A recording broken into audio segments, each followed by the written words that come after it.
pasca konflik itu ada kekuatan yang besar, yaitu kekuatan ex-GAM, ya, yang pada saat itu memang rakyat Aceh sangat besar berharap pada mereka.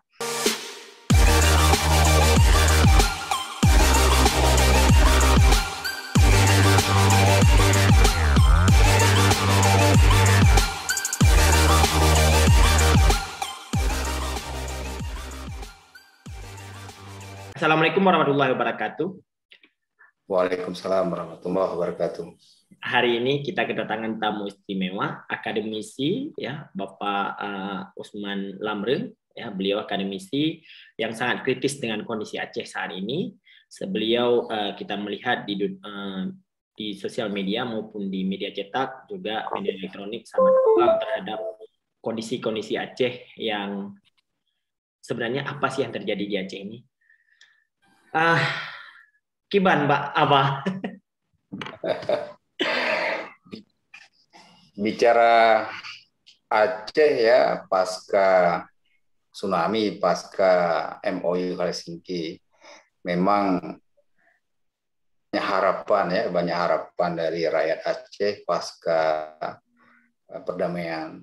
Harapan itu adalah bagian dari bagaimana Aceh ini keluar dari keterpurukan pasca konflik. Kalau kita lihat saat konflik kan sangat dilematis kita, tatanan pendidikan, ekonomi, pelanggaran hak asasi manusia, kemudian dalam berbagai kegiatan keagamaan kan jadi persoalan, jadi masalah. Dan itu adalah bagian dari masa kelamnya Aceh ya. Kemudian datangnya tsunami itu juga bagian dari penderitaan yang begitu besar. Nah, momentum untuk keluar dari keterpurukan itu adalah pasca rehab rekon dan rekonsiliasi, artinya ada perdamaian antara RI dan Gerakan Aceh Merdeka. Dan itu harapan-harapan itu memang kita juga harus melihat secara objektif, di awal dan hingga sekarang ini. Memang ada beberapa yang sasaran pembangunan di awal pasca damai, misalnya ketika pelaksanaan hajat politik, yaitu pemilihan kepala daerah. Itu kan di awal di 2006 itu kita bisa lihat bagaimana proses politik yang begitu sangat dinamis ya. Memang kekuatan pasca konflik itu ada kekuatan yang besar, yaitu kekuatan ex-GAM ya, yang pada saat itu memang rakyat Aceh sangat besar berharap pada mereka, karena harapan-harapan itu kan bagian dari cita-cita mereka. Nah, di dalam proses pelaksanaan ini kemudian memang di luar dugaan rakyat Aceh, di mana berbagai kebijakan yang dilakukan ini menuai banyak kekecewaan, banyak janji-janji politik ya, janji politik itu yang kemudian tidak direalisasikan. Memang di 2006 itu ketika Pak Irwandi itu menjadi gubernur, memang ada sebuah terobosan begitu besar. Di antaranya adalah di sektor kesehatan ada JKA ya. Namun program-program lain juga pasca damai itu kan juga masih banyak NGO ya, kemudian ada juga rehab rekon, BRN dan sebagainya. Di mana proses pembangunannya memang sedikit bagus ya, karena memang itu bagian dari proses pembangunan pasca rehab rekon, di mana momentum itu dilaksanakan di semua sektor, apakah pendidikan, kesehatan, di sektor pangan, di sektor perikanan, itu kan semua menjadi pembangunan yang begitu besar ya. Banyak pelabuhan yang sudah dibuat ya, pelabuhan, kemudian perluasan bandara, kemudian ada bandara-bandara kecil yang kemudian direhab. Itu kan sebuah terobosan. Namun di dalam proses pelaksanaannya, di dalam keberlanjutan pembangunan itu kita masih banyak persoalan. Persoalan diantaranya adalah di pengentasan kemiskinan, ya, pengentasan kemiskinan. Misalnya beberapa program di 3 kepemimpinan itu, eskalasi penurunan angka kemiskinan di Aceh itu tidak pernah signifikan turun, tapi hanya antara 1-3%. Artinya masih dia tetap di 14%, ya. Artinya bahwa ada persoalan di situ. Kenapa masalah kemiskinan ini tidak bisa diselesaikan? Kalau kita lihat dari berbagai program bantuan, ya, program-program sosial, kemudian dalam infrastruktur, seharusnya di sektor pengentasan kemiskinan ini terselesaikan. Tapi hingga sekarang rupanya ada belum terselesaikan, malah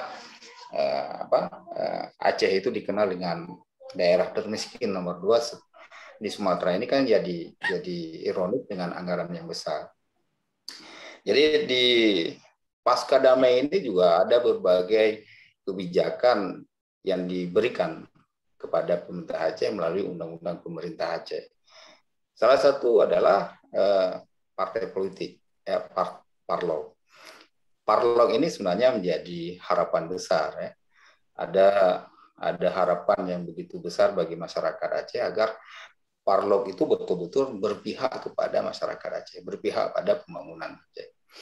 Namun dalam proses berlanjut rupanya Parlok itu juga tidak mampu mengakomodir berbagai kebijakan. Malah berbagai program-program yang ditawarkan oleh mereka pada saat pilkada ataupun pileg yang kemudian juga tidak terakomodasi dengan baik.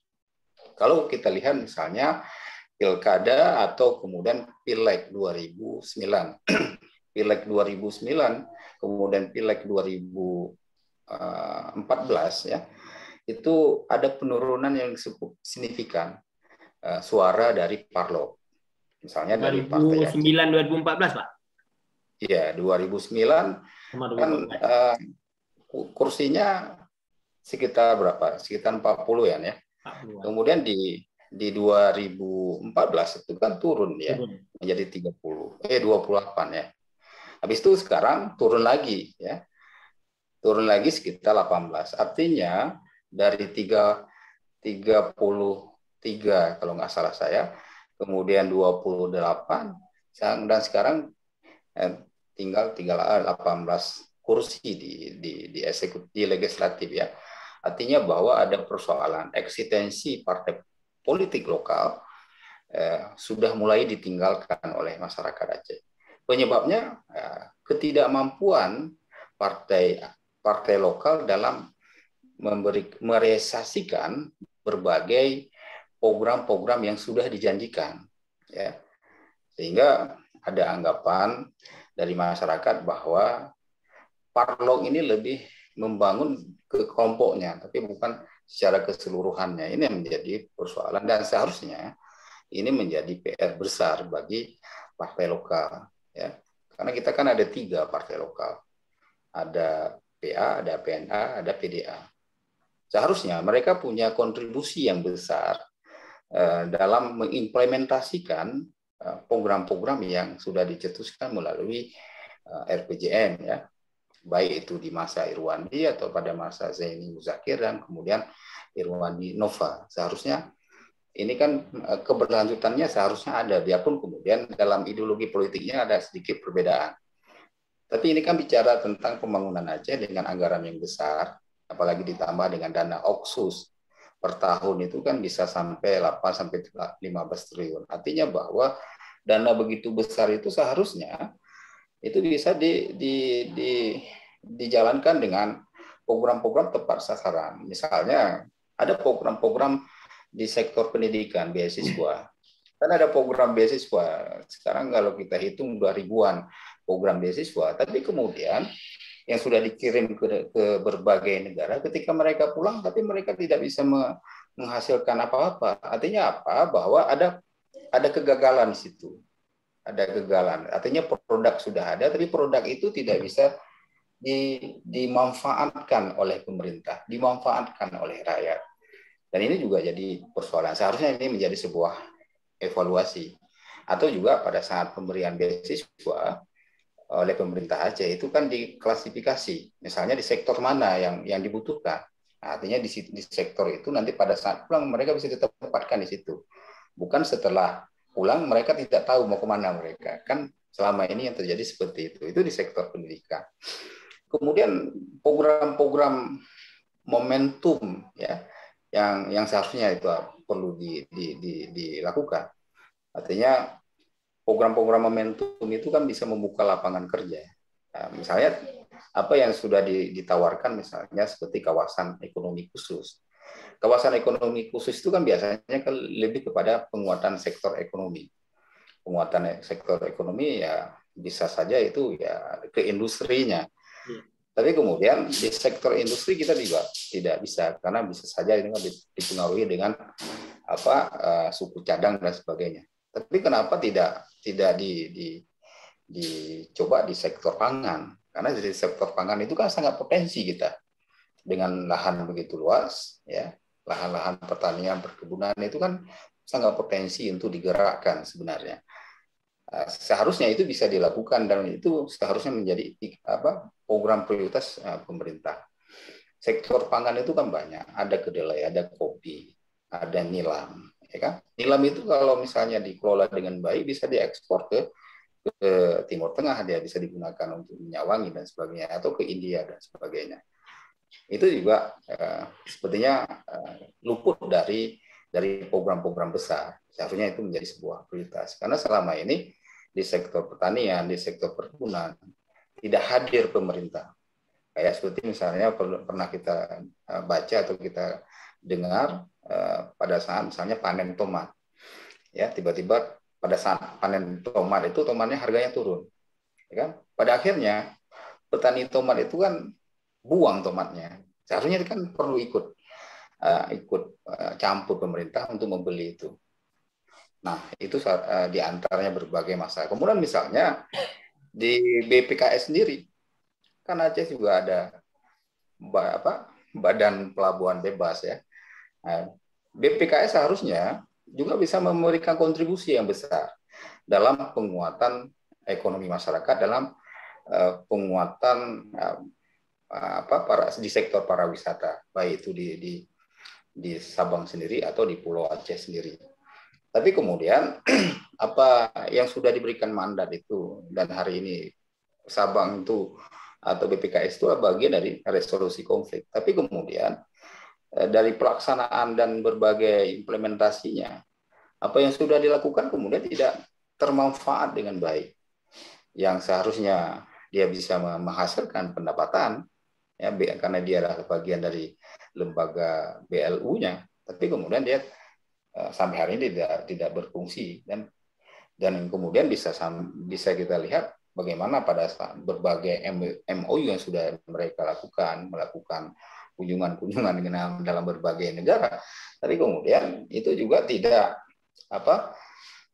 membuahkan hasil untuk mencari investor. Ya, karena Sabang itu sebenarnya juga bisa bergeliat ketika misalnya ada orang yang menanamkan modal atau berinvestasi di Sabang. Misalnya membangun pabrik seperti yang saya sebutkan tadi, pabrik tomat. Ya, pabrik tomat itu sebenarnya bisa dibangun di Sabang atau bisa dibangun di Lusmoe karena ada kawasan ekonomi khusus itu. Nah, itu sebenarnya yang harus dipikirkan oleh pemerintah dengan anggaran yang besar. Artinya di sektor real itu seharusnya menjadi ada skala prioritas program-program yang kemudian itu bisa membuka lapangan kerja. Kemudian juga bisa kita lihat adalah KIA, kawasan industri Aceh ya di Ladong itu juga jadi bermasalah. Hari ini kan jadi besi tua dia, ya jadi besi tua yang kemudian tidak bermanfaat. Ya, kenapa tidak bermanfaat? Karena di sektor realnya kita tidak ada. Ketika kita bicara misalnya mau dibangun pabrik sepatu, artinya harus ada suku cadangnya atau pabrik di pabrik-pabrik yang lain. Nah, ini yang seharusnya menjadi perhatian secara lebih luas ya ketika penetapan wilayah kawasan industri. Karena kalau di daerah, memang kalau di daerah Kung Raya itu tepat. Karena apa? Karena ada pelabuhannya. Tapi ketika kita bicara suku cadangnya, ya tidak ada di sana. Kemudian di sektor apa pelabuhan ya, di pelabuhan, di perikanan dan sebagainya. Di pelabuhan sendiri kan ada beberapa pelabuhan yang kemudian pelabuhan itu besar. Salah satunya misalnya di Kung Raya. Kung Raya itu kan dibuat begitu bagus setelah rehab rekon. Dan sebenarnya banyak kapal-kapal barang itu yang datang ke Aceh, datang dan kemudian berlabuh di Kung Raya. Cuma yang jadi persoalan adalah setelah mereka bawa barang dari Jakarta ke sini, ketika mereka pulang dengan tangan yang kosong. Bukan saja di pelabuhan sebenarnya, ya kan? Kemudian yang lewat darat pun juga seperti itu. Jadi mereka dari Medan masuk barang, tapi ketika berangkat dari Aceh, tapi barangnya tidak ada. Artinya banyak sektor kita tidak berfungsi ya dengan berbagai anggaran yang seharusnya menjadi sebuah program-program skala prioritas, tapi kemudian itu tidak ada sepertinya tidak ada terlupakan oleh pemerintah, atau bisa jadi program-program yang dibuat oleh pemerintah selama ini ya tidak berdampak pada di sektor yang sifatnya lebih real ya. Itu. Kemudian saya juga melihat ya tol ya. Ini kan sudah dibuat tol. Tol itu kan dibuat dari Blabintang sampai ke Padang Tiji. Tol itu kan bagian dari memperpendek akses. Artinya 2 jam ke Sigli artinya menjadi 1 jam. Kegunaan tol itu sebenarnya untuk apa? Kan itu. Salah satunya ya untuk memperlancar gerak ekonomi hilir mudik ya, barang dan sebagainya. Dan tol itu kalau kita lihat sekarang sudah selesai sebagiannya, tapi kemudian sangat sedikit digunakan. Kenapa? Di sektor ini tidak ada. Kalau di Banda Aceh itu atau Aceh Besar itu kan ada pelabuhan, kemudian ada bandara. Tapi bandara itu kan berdekatan dengan tol. Dan sebenarnya prospeknya besar, tapi itu kemudian sampai hari ini di daerah-daerah tol itu tidak ada pusat-pusat industri. Kita tidak tahu bagaimana, apakah ada program-program atau master plan 5 tahun ke depan. Kalau saya lihat di Aceh Besar belum ada itu. Mau dibawa kemana itu di daerah Blambintang itu. Seharusnya itu ada master plan, itu sebenarnya sektor apa mau dikembangkan itu berdekatan dengan tol dan sebagainya. Ini kira-kira gambaran dari awal Aceh, kemudian hingga sekarang ini kalau kita lihat ya, itu kan lebih saya jelaskan masih sangat umum ya, karena kan cukup banyak persoalan kita ya, dinamika politik ini, apalagi bicara dinamika politik internal parlor dan sebagainya, itu sangat dinamis ya, dan itu juga salah satu benturan-benturan di dalam berbagai kebijakan ya, baik itu di internal partai sendiri, apakah itu partai Aceh atau partai PNA ya, atau juga di partai PDA, karena saya lihat di dalam pun juga ada berbagai persoalan konflik politik internal begitu kental.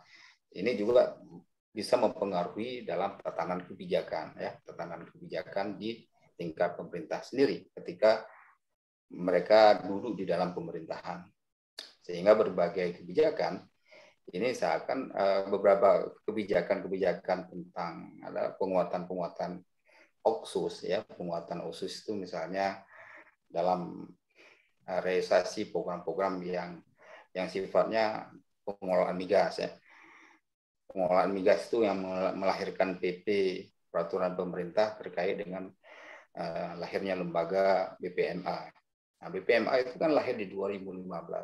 Hari ini sudah 2021, artinya sudah 6 tahun. Seharusnya BPMA juga punya strategi untuk mengembangkan di sektor industri migas. Tapi kemudian hari ini mereka seharusnya juga bisa mendorong pengentasan pengangguran, tapi saya juga melihat ini juga belum terjadi, ya, belum terjadi. Malah ada berbagai persoalan di sektor migas itu. Nah, misalnya ada konflik antara, misalnya di daerah Aceh Timur, konflik antara Medco dengan masyarakat sekitar dan sebagainya. Kemudian ditambah lagi eksplorasi migas di Blok B, ya. Di Blok B ini pun juga banyak intrik politik dan kepentingan. Ditambah lagi dengan pengelolaannya juga, karena saya melihat yang ditunjuk adalah Pema itu juga belum mampu untuk berdiri sendiri, yang kemudian harus melibatkan pihak ketiga untuk melakukan eksplorasi, dan ini juga jadi perdebatan begitu panjang sampai hari ini. Ini gambaran sementara.